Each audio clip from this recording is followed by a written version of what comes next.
안녕하세요. 축진망입니다. 손흥민이 토트넘을 떠나게 되었습니다. 제가 오늘 오전에 조기축구 하고 나서 집에 와서 좀 낮잠을 잤거든요. 근데 막 자는 중간에 깨기도 하고 악몽을 꾸기도 하고 막 그런 거예요. 그러고 나서 이제 잠깐 일어나가지고 핸드폰을 봤는데 정말 큰 뉴스가 있었던 거죠. 그래서 이제 정신 차리고 영상을 한번 만들어 보고 있습니다. 이번 영상에서는 뭐 분석하고 이런 것보다는 그냥 담담하게 제 감정이나 생각 그런 것들을 한번 얘기해 보려고 합니다.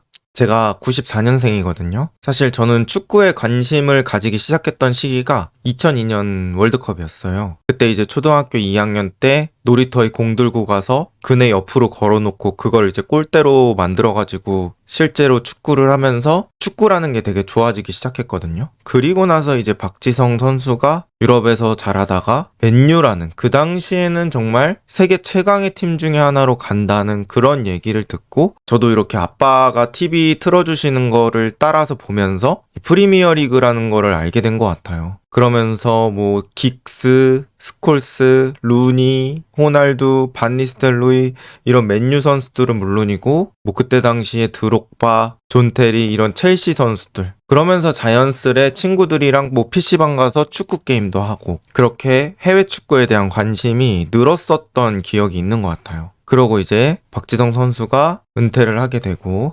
살짝 또 해외 축구를 멀리 했었던 것 같습니다. 그러다가 이제 손흥민이라는 차세대 스타가 생기면서 저도 해외 축구를 더 깊게 보는 그런 시작점이 돼버린 거죠. 어떻게 보면 이 손흥민 선수라는 사람이 저의 인생에도 좀 많은 영향을 미쳤던 것 같습니다. 그런데 이게 뭐 축구 선수를 은퇴하고 이런 건 아니잖아요. 그렇지만 이 토트넘이란 팀을 떠난다는 게 정말 여러 가지 감정을 들게 만드는데요. 일단은 너무 고생 많으셨고 저 개인적으로도 인생에 도움을 많이 받기도 했고 힘이 됐던 것 같습니다. 어쨌든 이런 말로 이 영상을 시작해보고 싶었고 뒤쪽에 이어서 또 얘기를 해보겠습니다. 왜 하필 지금이었을까요? 손흥민은 1년 동안 더 뛰는 거 그리고 지금 떠나는 거 두 가지 선택의 기로에 놓여 있었습니다. 하지만 떠나기로 결정했고 그 중에서 가장 큰 이유 두 가지 중에 하나는 첫 번째 북중미 월드컵 2026년 북중미 월드컵 출전에 대한 의지를 볼 수 있는 결정이라고 생각합니다. 손흥민이 지난 시즌 막판에 부상으로 경기 많이 못 뛰고 나서 그 다음에 이제 프리시즌 경기만 봤지 제대로 그런 공식 경기 같은 데서 뛰는 걸 못 봤잖아요. 그래서 지금 현재 제가 몸 상태가 어느 정도인지는 잘 모르겠는데 뭐 그런 본인의 몸 상태는 본인이 잘 알고 있을 테니까 그런 것도 조금 반영이 되지 않았을까 싶고요. 손흥민의 나이가 92년생 만 33살이거든요.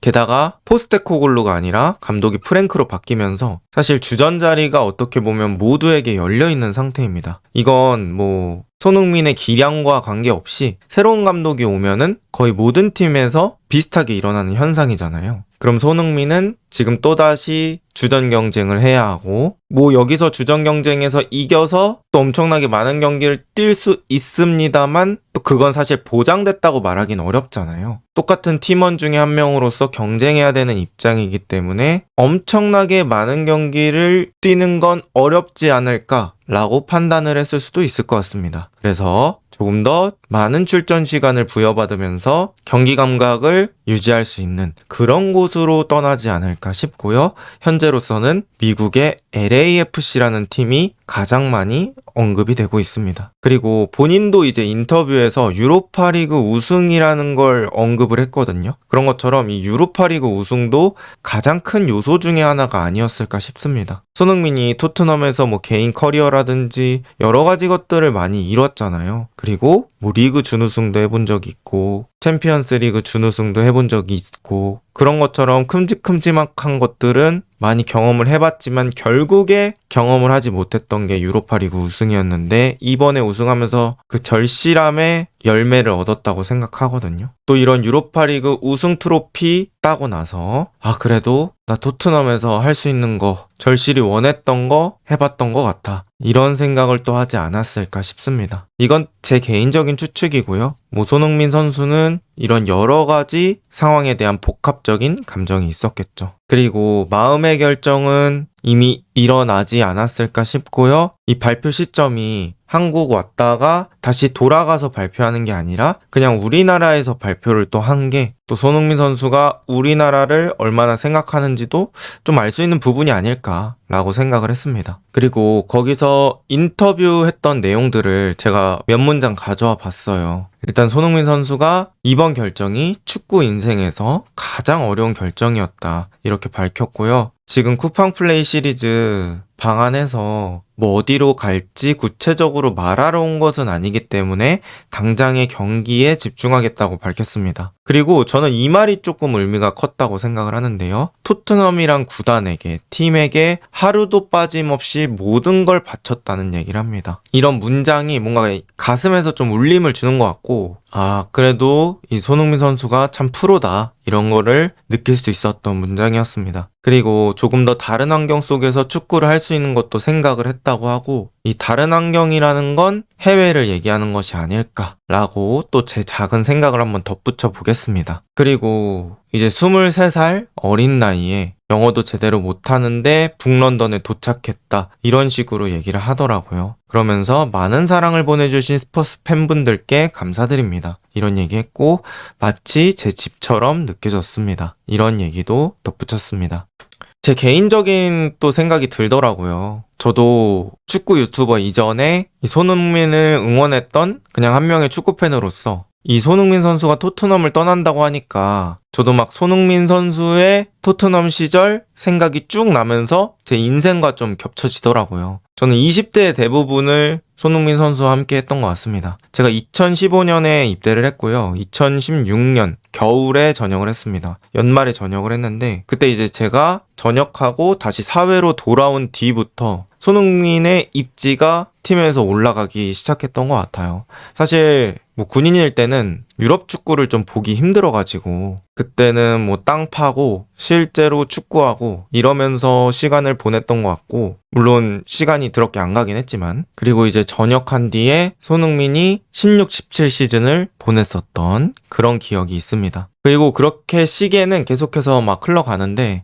제가 가장 기억에 남는 경기 중에 하나가 이 챔피언스 리그 결승전이에요. 제가 축구 유튜버를 하기 전에는 공무원으로 일했던 기억이 있거든요. 근데 이제 공무원은 시험이 있잖아요. 그래서 제가 2018년부터 2019년은 공무원 시험 준비를 했었어요. 근데 보통 시험이 한 6월쯤에 있습니다. 근데 챔피언스 리그 결승은 리그 다 끝나고 하는 거기 때문에 5월 말인가 그 정도에 하잖아요. 제 기억으로는 그때 시험이 6월 중순이었기 때문에 뭐 한 보름 정도밖에 남지 않았던 시점에 챔피언스리그 결승을 했던 걸로 기억합니다. 근데 또 토트넘이 챔피언스리그 결승 올라갈 때 어떻게 올라갔습니까? 진짜 루카스 모우라가 그 기적의 3골 넣으면서 딱 올라갔잖아요. 그리고 내가 살면서 얼마나 이 한국 선수가 챔피언스리그 결승에서 뛰는 걸 볼 수 있을까? 막 이런 생각을 하면서 야, 너 시험 2주 남았는데 그거 결승 보는 게 맞냐? 아니다. 그래도 인생에 이런 경험 없지. 이거 봐야지. 이러면서 제 자신과 꾸준히 싸웠던 기억이 나요. 결국에는 이제 보자는 쪽이 이겼고요. 새벽에 일어나서 이제 챔피언스리그 준우승하는 거 보고 뭐 그랬었던 기억이 있습니다. 그리고 이제 저는 축구 유튜버를 하면서 먹고 살고 있는데 제 인생에 있어서도 정말 아주 큰 존재 중에 하나라고 볼 수 있겠죠. 제 채널이 뭐 손흥민 선수만 다루는 건 아니지만 그럼에도 이 해외 축구에 대한 관심 내지는 신규 유입을 하는 그런 상황이 사실 잘하는 우리나라 선수 때문에 유입이 되고 관심이 들어오는 경우가 정말 많다고 느꼈거든요. 그리고 또 제가 유튜브를 한 지 얼마 안 됐을 때 그때 이제 손흥민 선수가 포스테코글루 첫 시즌에 메디슨이랑 또 함께 발 맞추면서 초반에 엄청 잘했기 때문에 제가 또 거기서 성장하는데 정말 많은 도움을 받았던 것 같아요. 그리고 여기까지 오는데도 아주 큰 비중이 있지 않았을까 생각을 합니다. 어쨌든 제 20대도 같이 싹 지나가는 그런 발표였던 것 같아요. 그리고 손흥민 선수를 생각하면 가장 기억에 남았던 경기가 뭐냐? 누가 저한테 이렇게 물어본다면 저는 레스터전 얘기하고 싶습니다. 이게 사람마다 다를 거예요. 뭐 어떤 사람은 유로파 결승전을 얘기할 수도 있겠고, 또 챔피언스리그 준우승을 얘기할 수도 있겠고, 손흥민이 맨시티 상대로 1, 2차전 합계 3득점했던 그 토너먼트 경기를 얘기할 수도 있겠고, 뭐 여러 가지 많겠지만 저 개인적으로는 득점왕이 확정됐던 노리치 시티전보다 기억에 남는 경기였습니다. 이때 상황이 저는 되게 생생히 기억나요. 손흥민 선수가 22-23 시즌 초반부터 좀 부진을 겪었었죠. 그래서 제가 알기로는 8경기 연속 무득점인가 그랬을 겁니다. 그래서 뭐 그때 막 기사들이 쏟아지고 그랬죠. 아, 손흥민 이제 끝이냐, 콘테 체제에서 주전 밀린 거 아니냐. 그리고 레스터전도 선발 출전 못했거든요. 그러다 보니까 이거 뭐 어떤 신호 아니냐, 막 이런 얘기가 나왔는데, 손흥민이 그 부진하던 시기에서 딱 레스터전에 나와가지고 해트트릭을 합니다. 그리고 지금 왼쪽에 있는 저 세레머니가 첫 골 넣고 나서 했던 세레머니거든요. 근데 오히려 그 갈증을 끊고 나서 크게 좋아하지 않더라고요. 근데 저는 저 장면이 너무 기억에 남는 거예요. 그 어려운 순간에도, 뭐 어떻게 보면 여러 군데에서 압박이 오고 있는 순간에도 딱 해트트릭으로 극복하니까 이 몸의 도파민이 진짜 장난이 아니더라고요. 그리고 그 골 장면 40번 이상은 돌려본 것 같습니다. 그래서 이 어려운 순간을 극복하는 그 장면이 저는 기억에 가장 많이 남았고요. 뭐 저한테 뭘 해준 건 아니지만 이때 저도 일상생활 하는데 좀 많이 힘을 얻었던 것 같아요. 그래서 저 개인적으로는 이 순간이 가장 기억에 남았던 것 같습니다. 여러분들도 댓글로 기억에 남았던 순간 남겨주시면 또 좋을 것 같고요. 뭐 말 안 해도 아시겠지만 토트넘 명실상부 레전드라고 생각합니다. 454경기 173골 101도움. 토트넘 역사상 득점 5위고요. 도움은 1위입니다. 토트넘에서 정말 어마어마한 퍼포먼스를 보여줬고요.